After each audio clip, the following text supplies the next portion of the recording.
Bueno, hola, vamos a seguir trabajando la cuestión del currículum. En el video anterior habíamos estado conversando sobre la docencia y el currículum, mirando el devenir de este docente y sobre todo el docente universitario, que es considerado un intelectual, luego, complementado desde una visión crítica del siglo XX, un intelectual crítico, reflexivo, transformador, que pueda dar cuenta de sus intervenciones en materia de currículum. También vimos algunas conceptualizaciones básicas acerca del currículum y entonces recordábamos que el currículum es una prescripción, es un diseño, una organización, una previsión sobre la enseñanza. Y al ser la enseñanza el objeto de estudio de la didáctica, para abordar hoy las relaciones entre la didáctica y el currículum crítico, podemos precisamente comenzar por una rápida revisión acerca de qué es la didáctica. Díaz Barriga, en su libro Pensar la didáctica, considera que en realidad la didáctica es una disciplina mucho más compleja de cómo en general fue considerada por muchos autores, y critica sobre todo producciones de los años 60, un poquito antes y un poco después también de los años 60 y de México, acerca de una actitud reduccionista de la didáctica.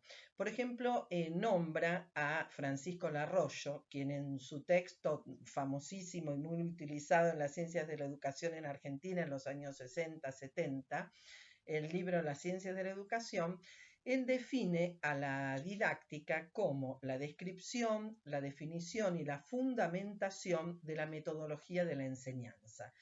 Y la considera Larroyo a la didáctica como una parte de la pedagogía. Dice Díaz Barriga que para comprender un poco más este terreno de la didáctica es importante recuperar al padre de la didáctica, Comenio del siglo XVII, quien, bueno, ha vivido en una época muy tumultuosa de la Europa, ¿no es cierto?, del siglo XVII, las guerras religiosas, la guerra de los 30 años. En ese contexto geopolítico y social, Comenio construye una serie de perspectivas y de categorías de la problemática de la didáctica que evidentemente van a ir circulando en los siglos posteriores hasta nuestros días. Precisamente en el siglo XVII tenemos por un lado una Europa central que construye una conformación de la didáctica y de la teoría de la enseñanza, mientras que también en ese mismo siglo, en Gran Bretaña, la universidad, específicamente en 1633, utiliza por primera vez el término currículum. Entonces, currículum y didáctica van funcionando de una forma paralela y que tiene penetraciones sobre todo en el siglo XIX en la conformación de los sistemas nacionales de enseñanza. Tenemos un texto hermoso de Alicia Camillioni, la querida docente de epistemología de la didáctica de la Universidad de Buenos Aires. Ese texto se llama Leer a Comenio. Y entonces la profesora Camillioni describe la época en que ha vivido Comenio, su producción, el significado pedagógico y didáctico de todo el abordaje teórico que realiza y las grandes influencias e inspiradores de Comenio, tanto desde el punto de vista pedagógico como desde el punto de vista nociológico de la teoría del conocimiento. Comenio piensa en la educación para todos, en la educación de los niños, en la educación de la mujer, en las relaciones entre escuela y familia, en el rol de la familia en las primeras etapas de vida de los niños, en cómo la educación tiene que ir acompañando organizacionalmente a las distintas etapas de desarrollo desde el punto de vista de una organización sistemática, cómo es necesario enseñar de una manera agradable en la lengua materna, con el recurso didáctico fundamentalmente del libro. Entonces, toda esta construcción didáctica, que realmente es bastante significativa y compleja, fue también impactando posteriormente en lo que van a ser las tradiciones o los paradigmas de la didáctica, tanto el de origen francés como el paradigma alemán, que es el que más impacto tuvo en la conformación de nuestro sistema educativo. Entonces, para comprender la didáctica, partimos de esta construcción comeniana, pero también vamos circulando por un siglo XIX donde lo organizacional va ganando terreno en la conformación de los sistemas educativos y las definiciones políticas y legales sobre la construcción de la enseñanza. Bueno, estas miradas evolutivas que son interesantes nos permiten, sobre todo, distinguir que las influencias comenianas sobre la pedagogía, como es, por ejemplo, la de Juan Luis Vives, y sobre la nociología, las formas de enseñanza, el empirista Francis Bacon, van a impactar en la conformación de los sistemas de enseñanza de la tradición occidental. Precisamente Vives refiere a la necesidad de educar a los niños, de capacitar a los docentes, un sueldo, una remuneración digna de los docentes, para poder precisamente hacer el seguimiento de la enseñanza y de la evaluación de la niñez. Y consideraba Vives, por ejemplo, que era muy importante hacer 4 estadios de la evaluación durante el desarrollo de todo un periodo lectivo. Y si bien Vives ha vivido un siglo antes que Comenio, incide mucho en toda su conformación teórica. Y por otro lado, Bacon y el empirismo,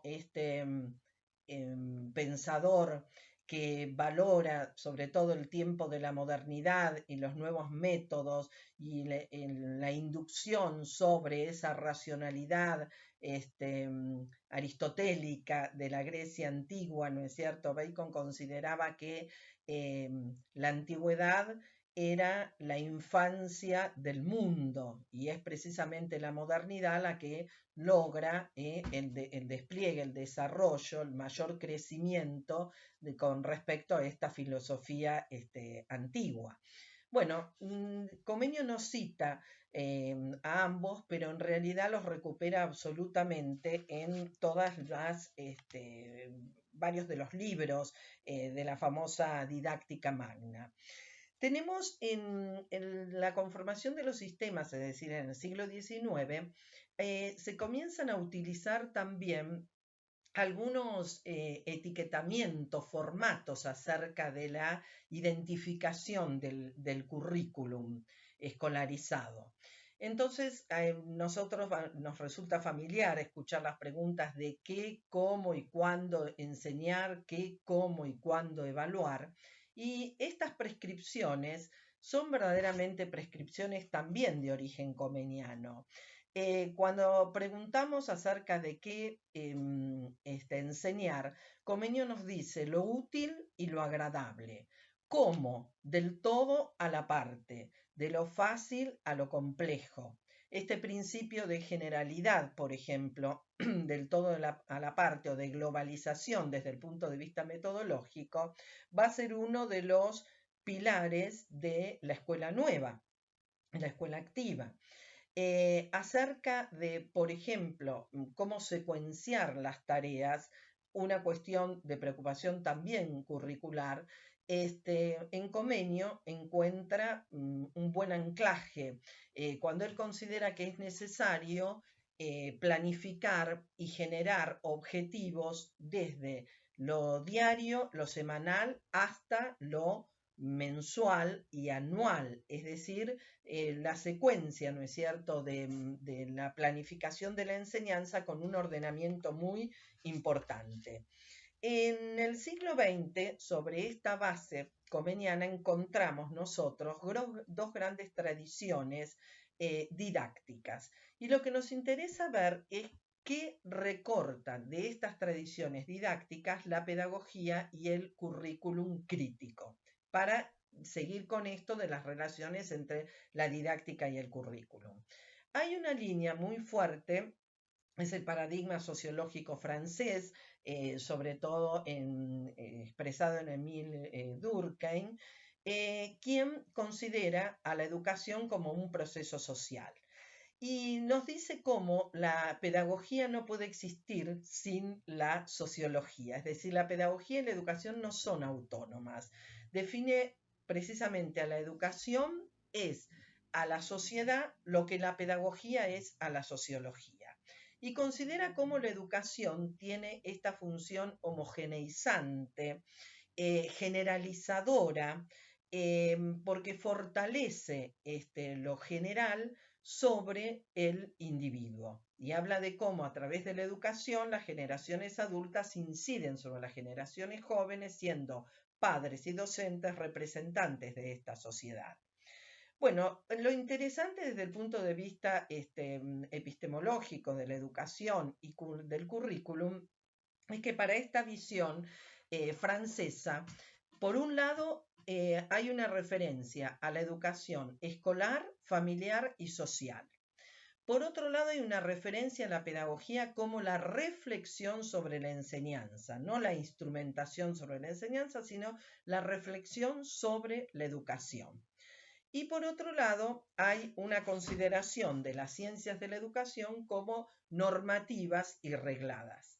Mientras que la didáctica alemana distingue a la pedagogía descriptiva, a la mirada filosófica, histórica, pedagógica de la ciencia aplicada, donde coloca la organización escolar y a la didáctica en ese segundo espacio.